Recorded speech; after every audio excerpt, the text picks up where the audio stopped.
The topic for this video is the periodic table. The essential questions are: what are the families on the periodic table and what properties do the elements in a family share? So here's a table that is color-coded, and we'll make our own color-coded version in class. Families go up and down a group for the most part. We do have some that have multiple groups in them that share the same properties. This first group is called the alkali metals. The next column is the alkaline earth metals. This big chunk of dark gray in the middle is the transition metals. The two rows that do not fit in the main body are the intertransition metals. The second to the right is the halogens, and the group furthest to the right is the noble gases. So we're going to go through each group and talk about the properties of each one. First group is the alkali metals.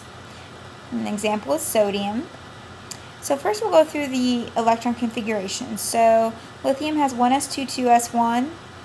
Sodium has 3s1 as its outer configuration. Potassium has 4s1. So if you notice, they're all ending, they have different energy levels, but they're all ending with an S1. And this electron configuration causes them to have the same properties. So they all have one valence electron, and valence means in the outermost energy level. These down here are the most reactive metals. Okay, the further down the group you go, the more reactive they get. And they are always found and combined in nature. If they're reactive, they want to combine. And so because they are the most reactive, they are always combined naturally.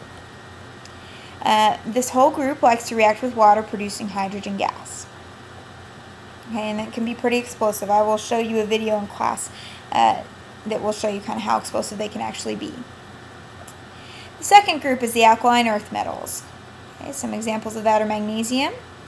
Their electron configuration is going to end in an S2. So beryllium is 2s2, magnesium ends in 3s2, calcium in 4s2. So you can see that they all have two valence electrons in their outer energy levels. These are also quite reactive, not quite as much as that alkali metal group, but they are also always found combined with other elements in nature.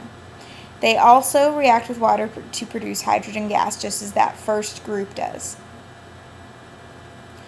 Okay, the next group we're going to discuss is the halogens, which is, now we're going to go all the way to the right side of the periodic table, and we're going to be one away from the furthest right.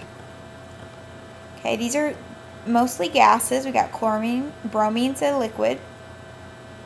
The electron structure ends in a p5, so fluorine ends in 2p5, chlorine ends in 3p5, bromine ends in 4p5. Okay, and the energy level is that first number, so we have 2s2, 2p5, 3s2, 3p5, 4s2, 4p5.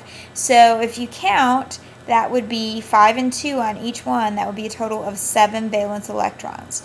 So they are almost there. They're almost to 8 valence electrons. So these are the most reactive nonmetals there are. They are always found in compounds, and they form salts when they're combined with their metals.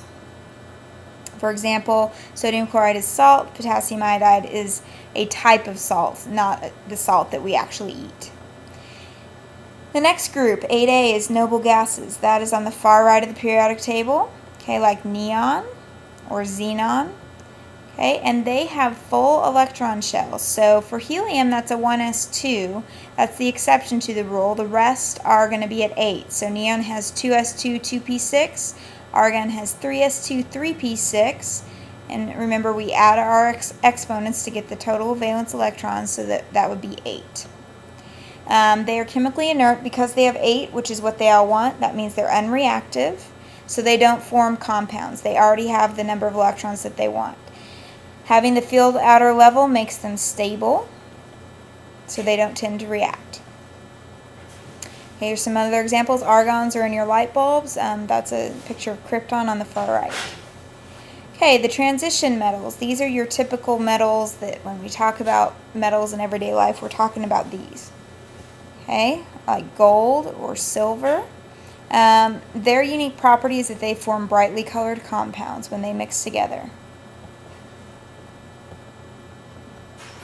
The intertransition metals are the ones that are on the bottom, kind of outside the periodic table. Those are the lanthanide series and the actinides. And these are mostly synthetic. which means that they are man-made. They're not found in nature. We were able to create them in a laboratory, and most of them are also radioactive. This is a picture of yellow cake, which is uranium oxide.